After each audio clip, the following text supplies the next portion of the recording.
Grazie, grazie per l'invito e grazie per questa serata.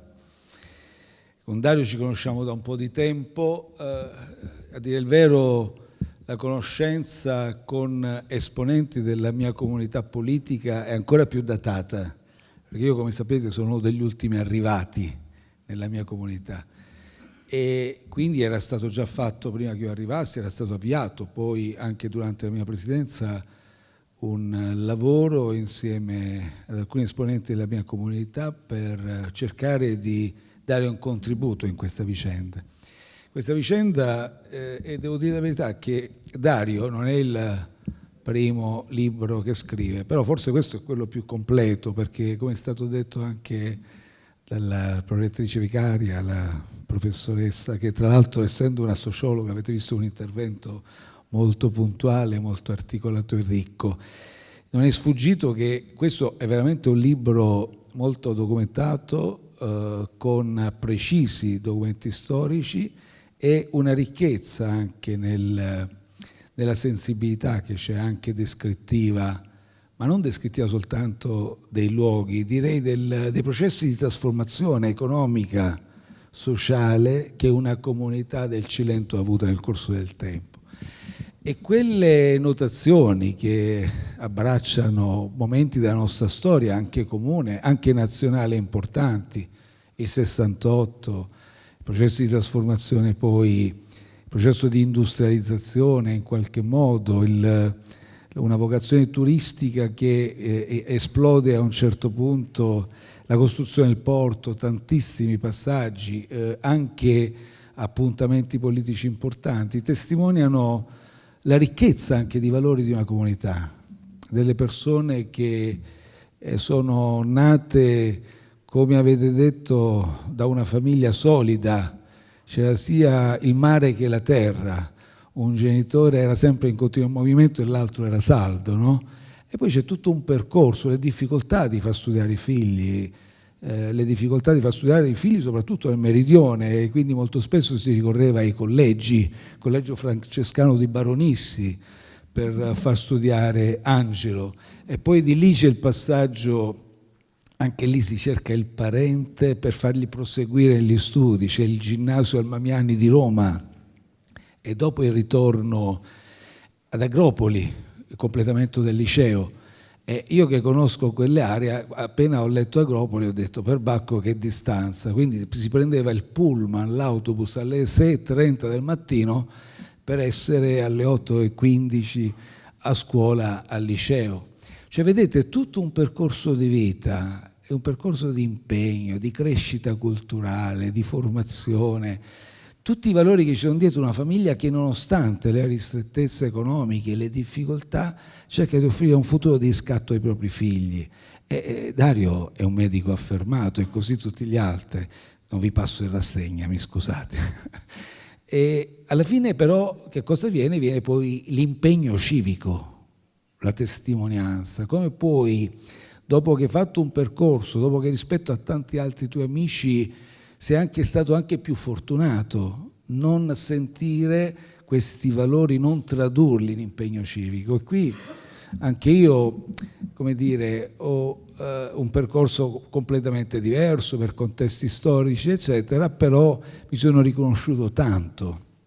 Alla fine c'è questo impegno e quindi questo circolo culturale che dove ovviamente si cerca di fare qualche iniziativa, il Cineforum, varie altre iniziative, Alternativa Democratica, che poi diventa invece un percorso, un impegno politico più serio, più strutturato, sino alla candidatura di sindaco. E quando diventi sindaco, anche un poco, diciamolo, nella diffidenza dei compaesani, perché non risparmiano nulla, ma come mo il pescatore si mette a fare il sindaco e anche gli amici più cari poi ammettono, ma quando abbiamo visto fare il sindaco abbiamo capito che molto spesso succede e ci restituisce delle qualità professionali, delle competenze che neppure sospettavamo. Quando ci si vede tutti i giorni si scambiano due parole e uno semmai superficialmente liquida in quella conoscenza anche il giudizio definitivo su una persona e viene fuori invece la crescita anche politica. Qual è quella crescita politica? Un modo di far politica che noi sentiamo molto nelle nostre corde. un modo di far politica che non perde mai il contatto con i cittadini. Il sindaco, guardate, la sentinella, noi diciamo del territorio, ma ci sono sindaci e sindaci. Ci sono sindaci che al posto di Angelo avrebbero fatto accordi con chi voleva gestire il territorio per ingrossare e ingrassare le proprie tasche, il proprio tornaconto, perché comunque la ricchezza c'è sempre, può essere grandissima, può essere più modesta, ma anche in quel territorio le trasformazioni che si verificano evidentemente iniziano a far balenare delle vie facili e del tutto storte, il legno storto, per l'arricchimento delle proprie tasche. E allora si creano quei comitati di affari, si creano quei processi decisionali opachi, si crea quella strozzatura per cui i benefici e la ricchezza di una comunità non va nelle tasche di tutti, quel discorso per cui si dice cresce il PIL e la ricchezza gocciola, che dicono gli economisti, abbiamo visto che non funziona proprio. La ricchezza non gocciola. Per farla gocciolare bisogna che la politica intervenga per una seria azione di programmazione e di salvaguardia, ovviamente, di quelli che sono gli interessi dell'intera comunità. Ecco allora che c'è la sensibilità per l'ambiente, ecco che ci sono tantissimi progetti per contribuire al benessere dell'intera comunità. E permettetemi in questa parabola, che è significativa, ripeto, del modo di far politica, di una politica che sia veramente un bene per i cittadini, sia la restituzione di qualcosa per tutelare e migliorare la tua comunità e non di pochi con cui ti metti preventivamente d'accordo e a quel punto lì costruisci progetti che addirittura nascono per l'interesse dei pochi e non per il benessere della comunità. Ecco, in questa direzione ovviamente puoi incrociare anche la malavita. Quegli interessi sono così forti e radicati che evidentemente mettono anche a rischio la tua vita. Quello che è successo, e attenzione, in questa vicenda è chiaro che la malavita incrocia anche delle connivenze, come è spesso successo nella nostra storia. E allora, leggendo questo libro, i più giovani possono meravigliarsi, ma come anche pezzi rappresentanti dello Stato vengono coinvolti in questa vicenda, sì, perché quando c'è la ricchezza, c'è la malavita organizzata, ma c'è anche ovviamente la tentazione, la corruzione e c'è la necessità di corrodere gangli dello Stato, delle sue articolazioni per raggiungere i propri obiettivi.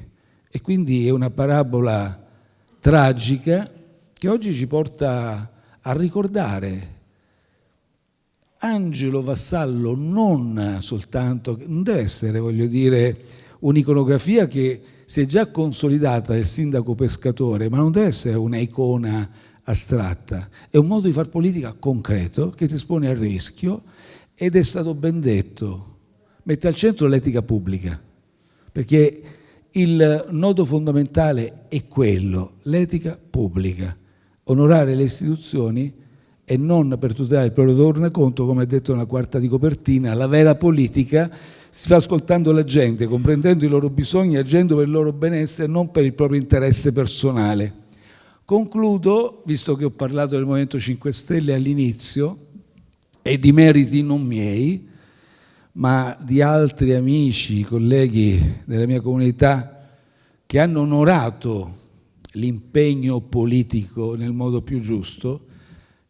Se Dario mi consente, perché ci sono i diritti d'autore e non li rivendica per una lettura, io anche vorrei citare un passaggio che politicamente dimostra che poi ciascuno può fare, pur non essendo procuratore della Repubblica, pur non essendo un ufficiale della polizia giudiziaria, può fare ovviamente non solo testimonianza nelle occasioni pubbliche quando c'è da parlare in qualche occasione solenne e da rivendicare meriti, ma semplicemente permettetemi di usare e richiamare le parole di Dario nel ricordare il ruolo della commissione parlamentare, la commissione antimafia.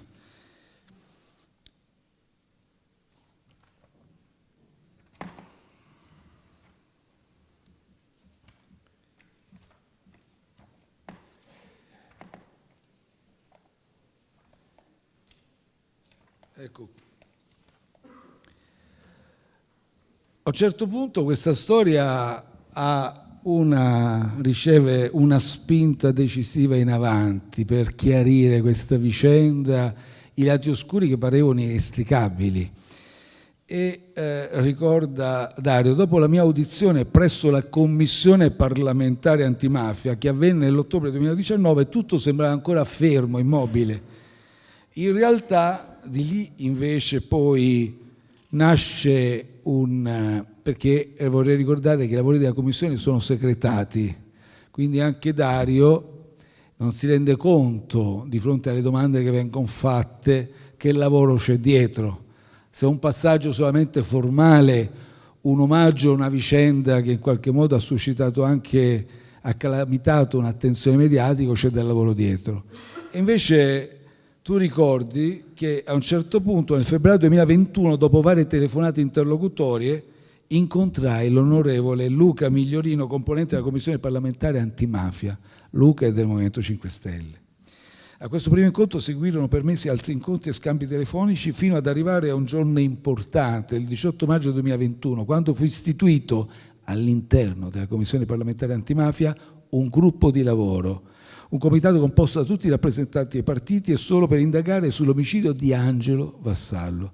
Questo avvenne solo per la caparbietà degli onorevoli Luca Migliorino e Stefania Ascari, che Stefania Ascari è del Movimento 5 Stelle, e così via. C'è tutto un racconto che riguarda poi un passaggio fondamentale, la commissione che visita i luoghi il 23 luglio, si ricommissiona ad Acciaroli per valutare anche visivamente il luogo del delitto e non solo. E di lì, voglio dire, si sviluppa tutta una vicenda, si acquisiscono elementi che erano anche a voi sconosciuti in quel momento. Questo per dire che la politica a tutti i livelli fa bene a fare discorsi importanti, ma deve agire per quanto può. Grazie.